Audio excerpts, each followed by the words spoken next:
জুলাই আগস্টে বৈষম্য বিরোধী ছাত্র আন্দোলন চলাকালে জাতিসংঘ সতর্ক করেছিল যে সেনাবাহিনী দমনের পথে গেলে শান্তিরক্ষা মিশনে তাদের অংশগ্রহণ বন্ধ হয়ে যেতে পারে।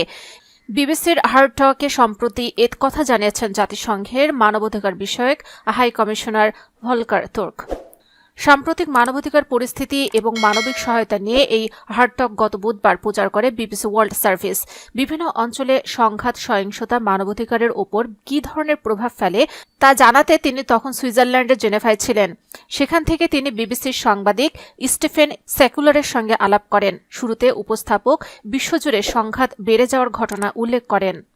উত্তরে ভলকার তুর্ক জানান, এর ফলে মানবাধিকার লঙ্ঘনের ঘটনার বারবার সংবাদে শিরোনাম হচ্ছে। বর্তমানে 59টি দেশে সহিংস ঘটনা ঘটছে।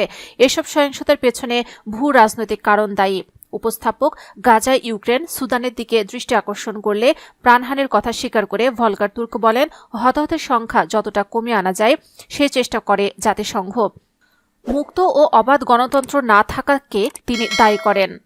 উপস্থাপক জানান, ডোনাল্ড ট্রাম্প ক্ষমতায় আসার পর মানবাধিকার কাউন্সিল থেকে যুক্তরাষ্ট্র সরে গেছে। এরপর নিকারাগুয়া তার অবস্থান পাল্টেছে। বড় দেশ থেকে ছোট দেশগুলো যে প্রভাবিত হচ্ছে এটাকে আপনি কিভাবে দেখেন? এর উত্তরে ভলকার তুর্ক বলেন, আমি আপনাকে বাংলাদেশের উদাহরণ দিতে চাই। আপনি জানেন, গত বছরের জুলাই আগস্টে ব্যাপক আন্দোলন করেছিল শিক্ষার্থীরা। শেখ হাসিনার সরকার দমন পীড়ন চালিয়েছিল। আসার কথা হলো, আমাদের কণ্ঠ তখন সোচ্চার ছিল। আমরা সেনাবাহিনীকে সতর্ক করেছিলাম, যদি তারা জড়িয়ে পড়ে তাহলে আর শান্তিরক্ষা মিশনে অংশগ্রহণকারী হিসেবে থাকতে পারবে না। ফলে আমরা পরিবর্তনটা দেখতে পেলাম। ড মোহাম্মদ ইউনূস সরকারের দায়িত্ব নিলেন।